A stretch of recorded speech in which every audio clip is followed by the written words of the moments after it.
Ever stop and wonder what the next version of the internet is actually going to look like? Well, we're right on the edge of a massive shift. A move away from an internet that's controlled by just a few giant companies to one that actually promises to put the power back in our hands.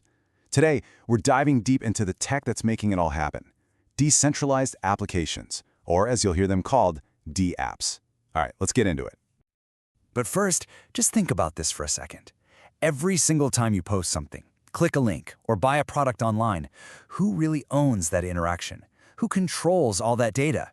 Right now, the answer is almost always some huge corporation.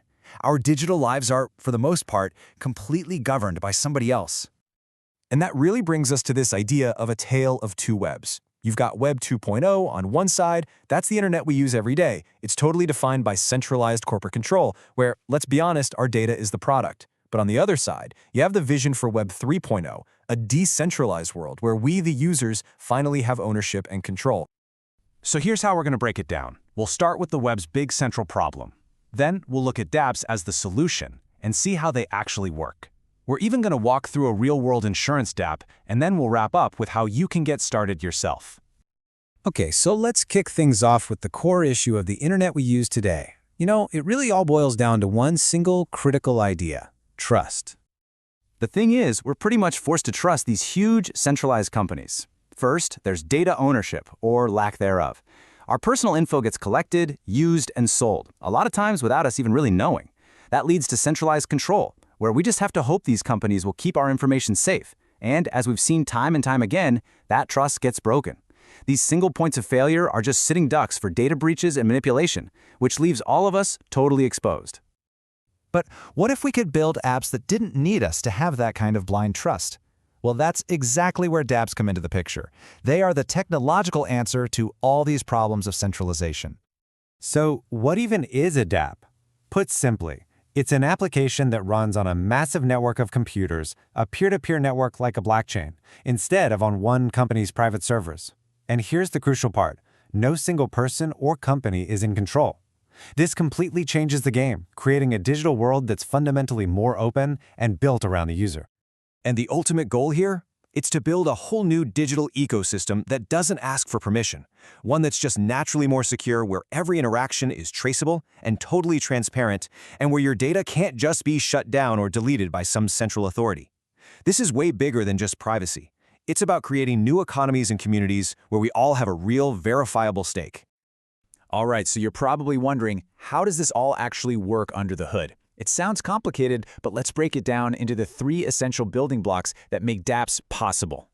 Everything, and I mean everything, starts with the blockchain. This is the foundation. The easiest way to think of it is like a shared digital record book.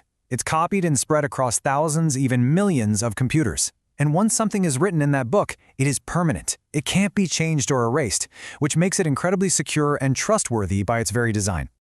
Next up, we have smart contracts. If the blockchain is the foundation, smart contracts are the brains of a dApp. A smart contract is really just a piece of code that lives on the blockchain, and it automatically runs when certain things happen. It's like a digital agreement that enforces itself, which completely removes the need for a middleman, like a bank or a lawyer. You know, the absolute best way to understand a smart contract is just picture a vending machine. You put in the right amount of money, and you push the button for your selection. Those are the inputs. The machine then automatically gives you your snack. That's the guaranteed output. It's a perfect transaction with no person in the middle, just a predictable, automated result that is based entirely on code. That's a smart contract. And finally, how do you interact with all this cool tech? Well, you do it through a digital wallet. A tool like MetaMask basically becomes your passport to this whole new decentralized web. It holds your digital stuff, sure, but more importantly, it manages your identity, letting you sign in and approve transactions on the blockchain safely and securely. So let's put all the pieces together. Look at this blueprint here. The front end, over on the left, that's what you see and interact with. It looks and feels just like any normal website or app, but the magic is happening on the right, in the back end.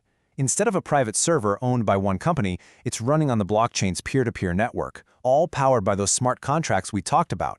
And your digital wallet, that's the secure bridge connecting you from that familiar interface to this new decentralized backbone. Okay, theory is great and all, but let's make this feel real. We're going to walk through a car insurance dApp. This is actually based on a master's thesis that built this exact system, so we can see how all these concepts come together in the real world. So it all starts with a form that looks super familiar, right? The user just types in their car details, license plate, make, model, you name it. So far, this experience is exactly the same as any insurance website you've ever used. Nothing scary, nothing overly technical here at all. But here is the key difference. To actually buy the policy, your MetaMask wallet pops up. Now, this isn't like just clicking I agree on some terms of service you'll never read. This is you, using your unique wallet to cryptographically sign the transaction. It's a secure approval that proves it's really you. You are giving direct, verifiable consent to create this contract on the blockchain. And once you hit confirm, bam, the transaction is sent to the network. You'll notice a small network fee, sometimes called gas, which is just what pays the decentralized network to process your request. The smart contract then executes instantly, and just like that, the policy is created, you get a clear confirmation, it's done. And here's the final result.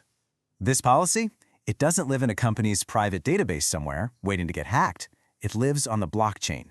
Every single detail you see here, the coverage, the dates, the premium, it's now part of an unchangeable, transparent record that both you and the insurer can see and trust forever.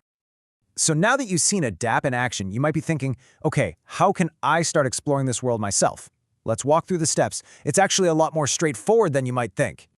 Really, it's just a 3-step process to jump into this new digital economy. First, you set up a digital wallet like MetaMask. This becomes your personal, sovereign digital identity. Second, you just go to a dApp's website and connect your wallet. Instead of a username and password, your wallet is your key. And third, you use that wallet to approve transactions. That's how you interact with everything, whether you're buying insurance, voting in a community, or using a cool new finance tool. You know, at the end of the day, this all comes down to a simple truth. We don't adopt technology just because it's new and shiny. It succeeds when it actually solves a real problem for people. Web3 and dApps, they aren't just a fun experiment. They are a direct answer to the massive problems of ownership and trust that we have on today's internet. And that leaves us with one final question to think about.